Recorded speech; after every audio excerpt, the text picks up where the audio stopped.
Hi everyone, so welcome to our second week of lectures and topics, and we're beginning now to look at Gordon Allport's monumental text, The Individual and His Religion.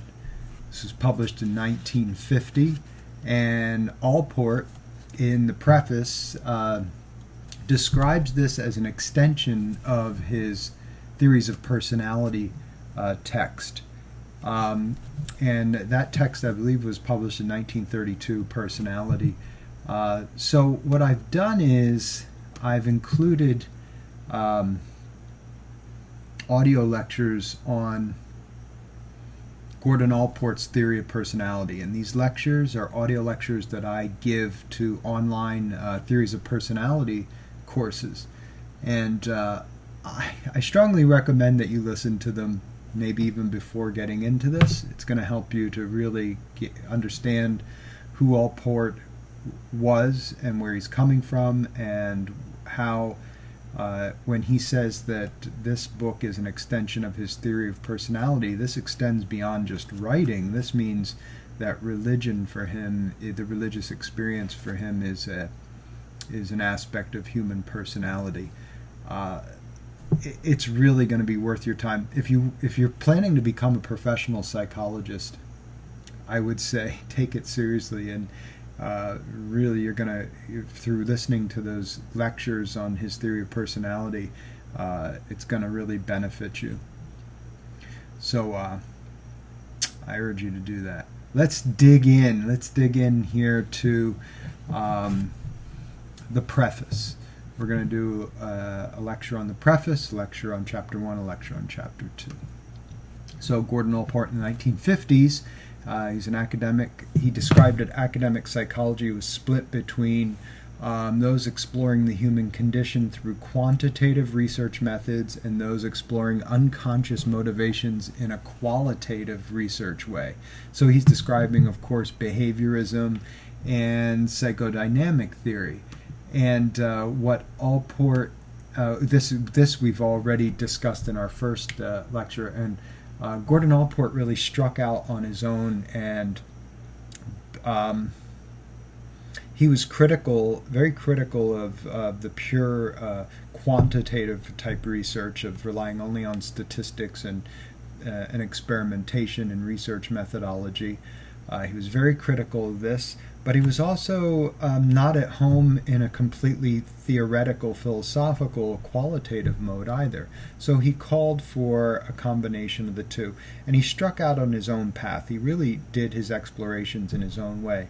In the preface, he describes this book as being very much at home in phenomenology. What's phenomenology? It's describing one's experience. It's listening to others in a clinical setting and writing about their experience, and also in neo-Freudian psychodynamic theory.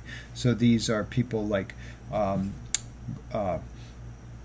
Karen Horney, Erich Fromm, Alfred Adler, folks who emphasized not sexuality as Freud did, psychosexual biological drives and social pressures, but saw social pressures as the predominant force on the human being rather than biological drives.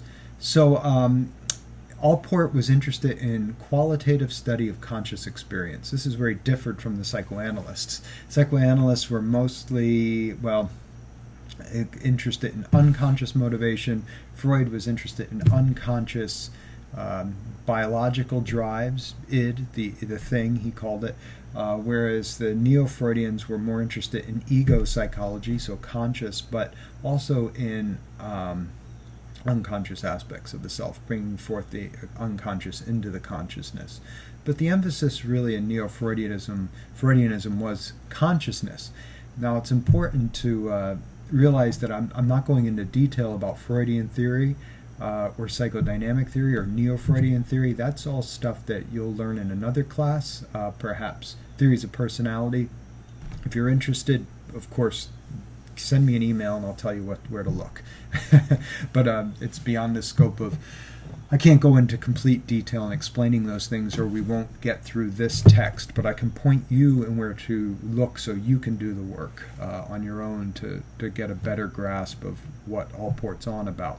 So when he strikes out on his own, it's really very similar to what we have come to call humanism, Abraham Maslow's humanistic psychology, or phenomenological existential psychology.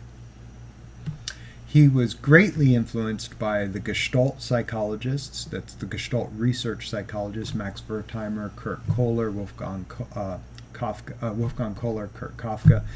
And so the perceptual research of Gestalt is what you learn in Intro to Psych class. That is scratching the surface, and it actually is a gross misrepresentation of what Gestalt theory really was.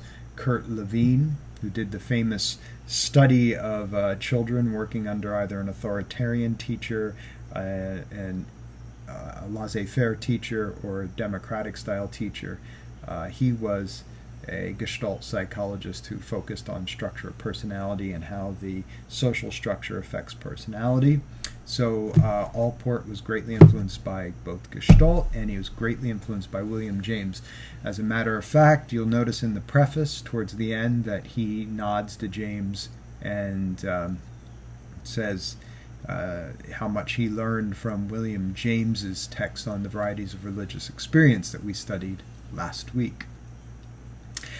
He's always interested in the social issues and the ethical issues. He wants to know what the relevance for the human condition is. This isn't just acquiring facts, scientific treasure chest of facts. He wants to know what are the implications for the human condition. Allport wrote on religion. He wrote a massive text on prejudice that, boy oh boy, take the time to read that. And also on media, on radio, the influence of radio and media on the individual. Also international relations. And Allport proposed heuristic realism. What is heuristic realism? It's a position that accepts the common sense assumption that persons are real beings and that each has a real neuropsychological organization, and that our job is to comprehend this organization as well we can. The best that this is represented is in the clinical setting, where an individual gets to know themselves through the interaction with a therapist, their own particular biological, psychological, and social interactions, the dynamics between the biological, the psychological, the conscious, and the social. So that's all I'm going to tell you about his theory of personality. Please listen to my audio lectures if you'd like to get a better grasp on Allport's and his theory of personality and how this text is an extension. So in the preface he tells us, firstly, this text was published in 1950. It was originally delivered as a series of lectures in 1947 in Boston. Here are some quotes and ideas that I thought were important for you to take from the preface.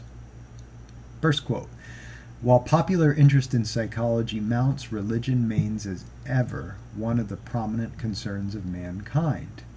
So what he's telling us is psychology in 1950, psychology is becoming even more and more prominent and interesting to people, lay people, non-psychologists, and religion has always been one of the most central issues of humankind.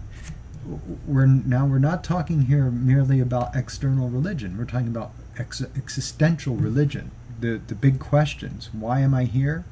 What freedom do I have? What are my responsibilities on those freedoms? And what are the implications of my mortality? These are the big religious questions, existential religious questions. Hopefully by now you realize that when we talk about religion, we're not talking about it in a narrow way. We're talking about it in big life questions that all of us ask. All of us ask these questions.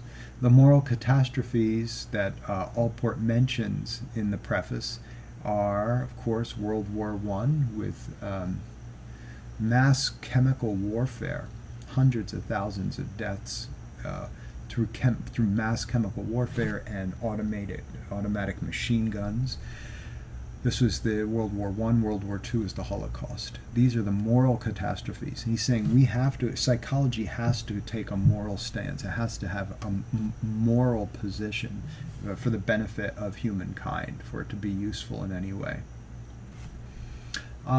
He says that both psychology and religion seem so intimately tied to the future destiny of the human race. This is what he tells us. Of course, now let's remember this, in 1950, this is the Cold War. One of the biggest topics of the time, as much as terrorism is a concern of today. Global nuclear atomic annihilation, the bomb, was the big concern in the 50s, 60s, 70s, and into the 80s. Some of you, or my age, remember the Cold War. You remember growing up. We're Cold War babies. We grew up in Generation X, and baby boomers and Generation X grew up in this Cold War climate, which lasted until around 1989. Yeah, by the 90s it was done, I'd say, but in the 80s we still had it, in the 70s, 60s, and certainly in the 50s. As every reader knows, modern empirical psychology initially separated itself sharply from religion. Psychology without a soul became the badge of a distinction and its pride. He's pointing here at behaviorism. And what he's telling us is that psychology had to separate itself from religion, simply to establish itself as a science. It's been my experience, and I think this is what Allport is pointing towards, that psychology has had almost a paranoid avoidance of anything that would be non-scientific, almost a fear that it would be viewed as something less than scientific if it entertained issues of religious belief. He says, in order to bring to bear demonstrated merit of the scientific method and inductive thinking, psychologists were forced to chart a new course. Turning their backs upon the altars of religion and forsaking the philosopher's armchair, they adopted the methods of laboratory and the clinic. So again, he's further just pointing out the inherent pitfalls that psychology faces when approaching religion. There's a history here. It needed to distance itself, and there could be a bias because of that in exploring religion, a pre-built-in bias towards the scientific attitude. James, yeah. I got William James on the brain. Gordon Allport continues, since the progress and prestige of psychology depend upon its preserving a strictly scientific orientation, there is no prospect, unless an authoritarian darkness should engulf the world, that the historical separation of inductive psychology and deductive ideology, whether philosophical, political, or religious, will end. He says, at the time, there is inherent absurdity in supposing that psychology and religion, both dealing with the outward reaching of man's mind, must permanently and hopelessly be at odds. What I think Allport is telling us here, and this comment does take some concentration and parsing out to get what he's saying. I take this as him saying, hey, the distinctions have been historically rooted in the birth of scientific psychology as a reaction against religion. But we can't take the attitude that they're at odds, that they are not somehow mutually explorable and beneficial to each discipline, religion and psychology. So he's calling to our attention that we become aware of the history of psychology and its reaction against religion, in scientific psychology, that is. He says, why should not science and religion, likewise differing in axioms and methods, yet cooperate in the production of an improved human character, without which all other gains are tragic loss? For many sides today come the demand that religion and psychology busy themselves in finding common ground to uniting their efforts in the human welfare. There's a text by an author named C.P. Snow called The Two Cultures. And what Allport is referring to here is really what Snow is discussing in The Two Cultures. I think it was 1932 or 37 that Snow wrote The Two Cultures, or at least when he lectured on them. And what he's talking about is the humanities and the natural sciences. You know this today. If you take a natural science class, they scoff at the humanities. They're nothing but rattling bones. They're all bone and no meat. They see things in a very rigid way. The humanities folks, that means the arts and the literature folks and the philosophy folks, they see the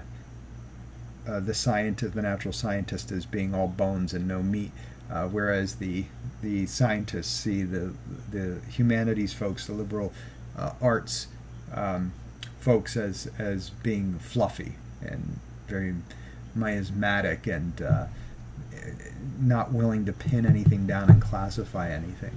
Well, these are the two cultures that are at odds. They're at odds today in academia, and Allport's pointing out to us this is what's at odds between the study of religion and the study of scientific psychology. And he's saying we have to overcome this concept of these two cultures and unite them into a synthesis that equally benefit one another.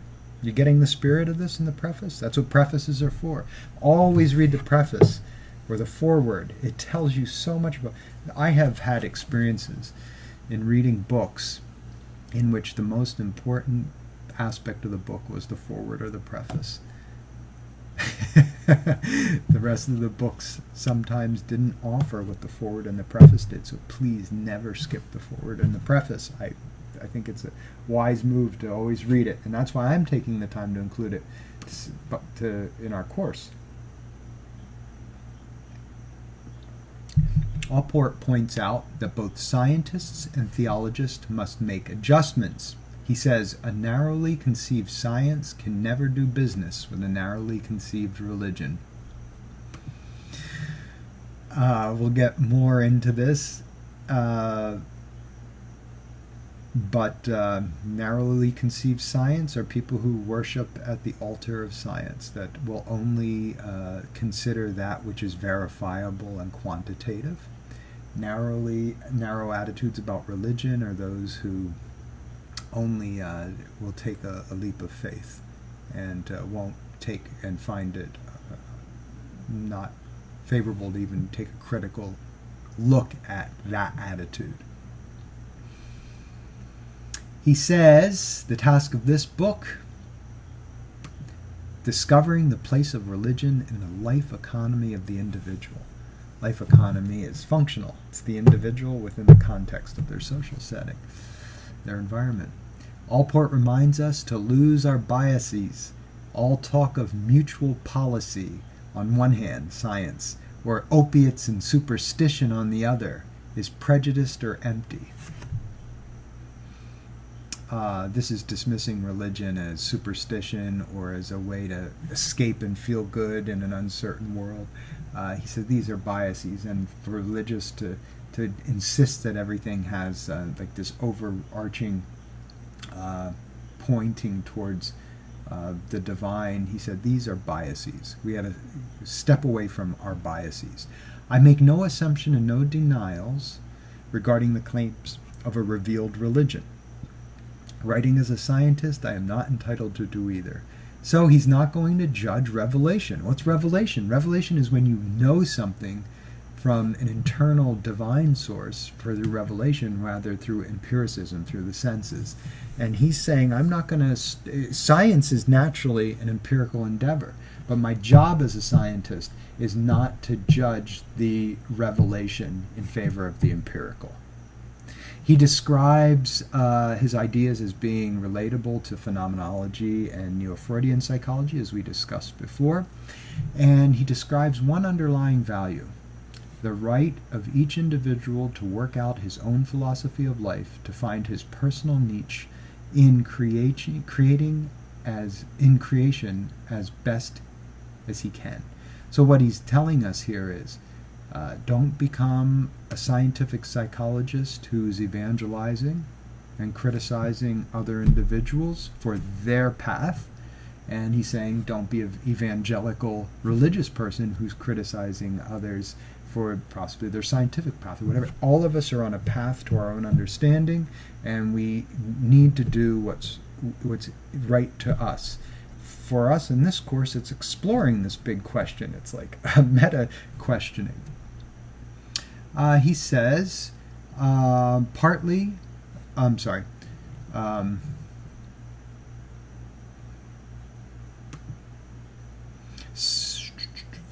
he says, such pressures emanate from narrowly conceived science and from some teachers and writers who, in the face of the bigger issues of life, are as ignorant and helpless as any other seeker. So he's saying individuals who take this kind of arrogance, the scientists or religious who take this arrogant approach to their way of viewing the world, that their way is the right way, and rob or criticize individuals for their own individual path. He's saying these individuals at the end of the day are just as stumped by the big questions as anybody else, whether they're religious or scientific. And he's asking us to become aware of this. He says, perhaps I have said less about the operation of second-hand, authoritarian, immature religion and personality than I should. When on all sides we see how bigotry and escapism accompany a certain form of piety. One travels through America and notes Jim Crow churches. It's in storefront tabernacles. It's in anti-Semitic Christian crusaders, and marks how often the darkness of the human mind is sanctified with a religious superstition. Religion in many lives seems merely symptomatic of fear and frustration. He's making a great example here of the difference between mature and immature religion. Immature religion is a self-serving religion. It serves fear and frustration, and is illustrated by his examples that he just gave. A mature religion is different. And he asks us, he says, when we're looking at this, I'm not looking at immature religious experience. I'm looking at mature religious experience. The mature religious experience is the individual who explores the ideas of faith and divinity and internal individual religion, and is mindful of the self-serving aspects of an immature neurotic religion. Now, I think that you can get the feel, you all know, and maybe if you even analyze in yourself, we can all discover when we use ideologies, religious or scientific, to satisfy and serve our own inadequacies, insecurities, fears, and frustrations. Allport tells us that he is seeking to explore religion in the mature rather than the infantile personality. Allport calls the neurotic form of religion an escape from freedom. He takes us from Erich Fromm's text, The Escape from Freedom, and what this means is the biggest fear we have is freedom. And he says a neurotic form of religion is the individual who escapes their fear of free will and choice and responsibility by hiding behind the precepts and rules of external religion. Think about this. The rites, rituals, rules, sin, code of ethics, code of behavior that individuals adopt to escape being free and making a decision for themselves. This is neurotic religion. Whereas studying the rites, rituals, beliefs, precepts of a religious doctrine, and then considering, scrutinizing, criticizing, and adopting under one's own free will. There's a difference between mature and immature religion. Allport calls the neurotic form of religion escape of freedom. And finally, not all religious experience is an escape from freedom. Allport says there are, if we're looking at this, if we're just dismissing all religion as a way for people to feel safe in an uncertain world, then he's saying this is very myopic, very nearsighted. And he asks us to take a broader picture, and that's what we're going to do in this text. That is what I think you need to really think about in chapter 1. Of course, this is, or in the preface rather, we're going to go to chapter 1 in the next video. But The Individual and His Religion, 1950, Gordon Allport preface. You need to read this and integrate this for yourself, or you're going to be cheating yourself if you're only taking my word for it.